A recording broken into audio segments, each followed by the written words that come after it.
Hello प्यारे मित्रों, नीलू coaching classes में आपका एक बार फिर से स्वागत है। आज हम पढ़ेंगे हिंदी पेडागोजी प्राथमिक शिक्षक पात्रता परीक्षा 2024 के लिए अति महत्वपूर्ण क्वेश्चन हिंदी पेडागोजी के। तो हिंदी पेडागोजी में आपको हम 3 से 4 वीडियो यूट्यूब पर डाल चुके हैं, उन वीडियो को अच्छी तरह से देख लीजिए। आपको उन्हीं प्रश्नों में से ही संभावना बनती है कि आपको अच्छे से मिल जाएंगे आपके 2024 प्राथमिक शिक्षक पात्रता परीक्षा में। तो वीडियो करते हैं स्टार्ट अब।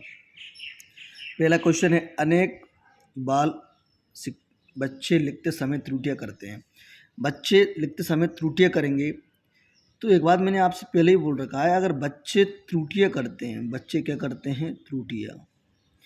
बच्चे अगर त्रुटियां करेंगे तो वो जल्दी सीखेंगे। क्या सीखेंगे? जल्दी सीखेंगे। अगर बच्चे त्रुटियां करते हैं तो बालक जल्दी सीखते हैं।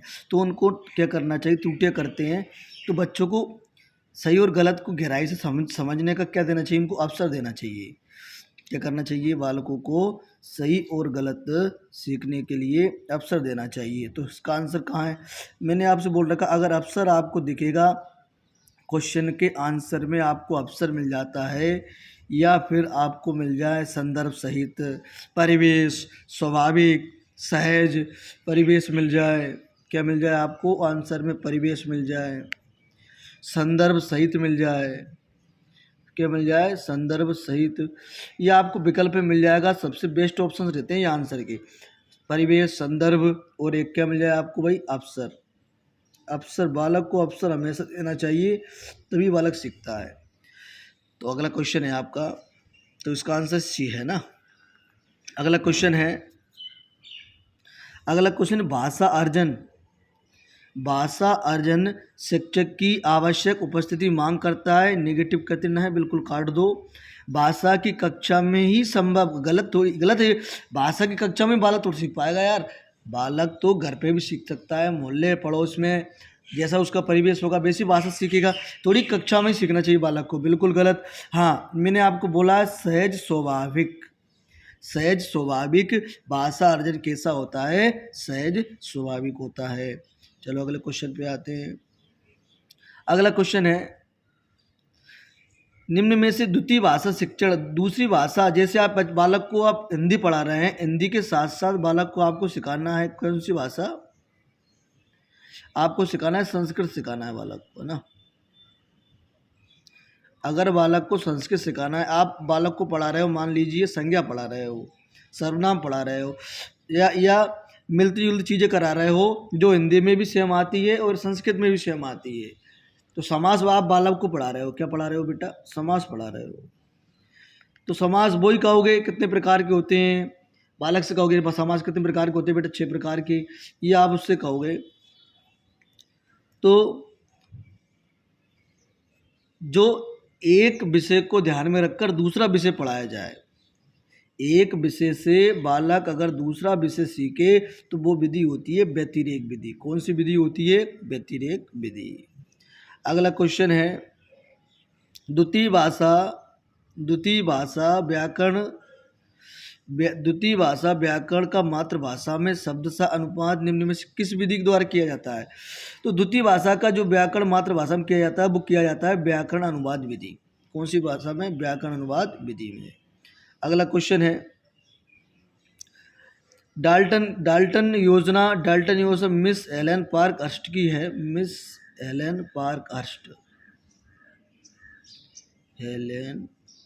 पार्कहर्स्ट की विधि है डाल्टन या योजना विधि।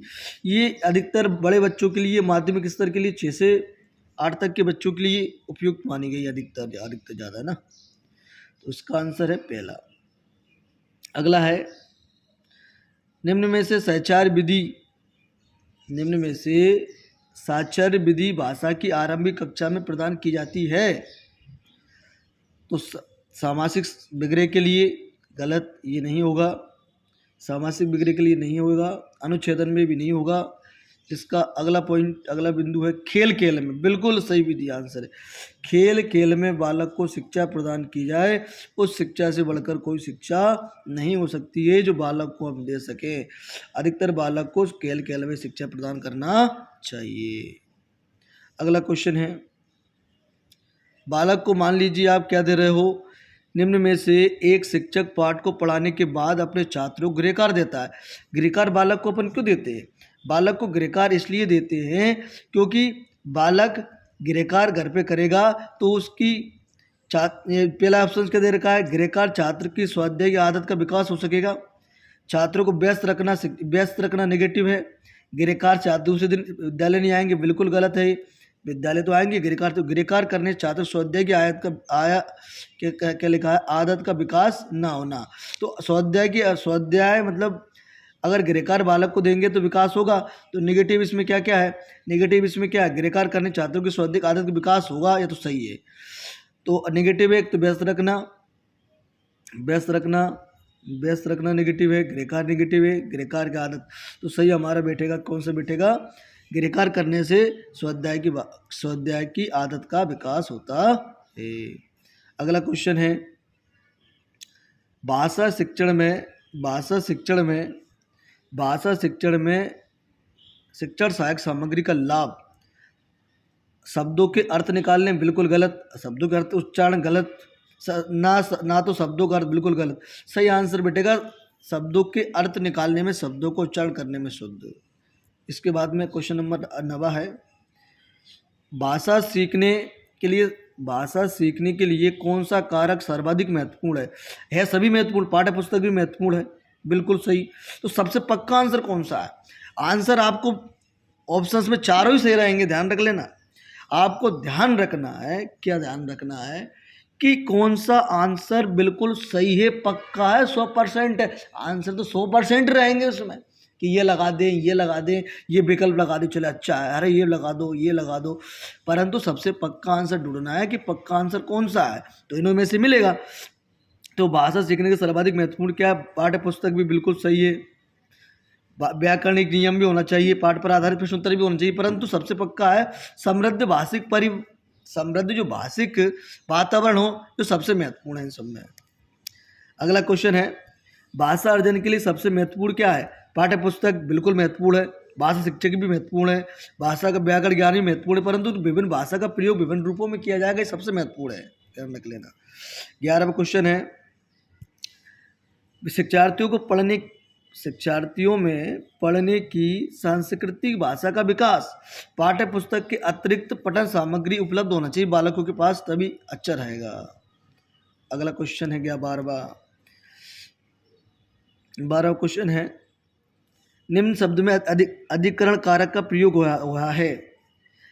ये तो आप कारक के संबंधित क्वेश्चन आ गया। कारक कर्ता ने कर्म को करण से के द्वारा, आपको पता होगा ना, कर्ता ने कर्म को करण से के द्वारा संप्रदान के लिए अपदान से अधिकरण में पर तो सत्ताधीश गंगा जल भान पर रूढ़, ये सही है। इसका आंसर कौन सही है? भान पर रूढ़ बैठा है, सही आंसर है भान रूढ़। अगला क्वेश्चन है, प्राथमिक स्तर पर कविता शिक्षण प्रणाली क्या करती है? कविता शिक्षण प्रणाली प्राथमिक स्तर पर क्या करती है? कविता शिक्षण प्रणाली, तो आपको कविता शिक्षण प्रणाली देखना है। कविता शिक्षण प्रणाली क्या करती है भाई? तो पहला ऑप्शन है बिल्कुल, कविता में गीत बालकों को सही लय युक्त सिखाया जाए और गीत के माध्यम से पढ़ाया जाए तो बालक बहुत अच्छे से सीखता है। क्वेश्चन नंबर, बस इतना ही है। फिर इसके बाद में आ गया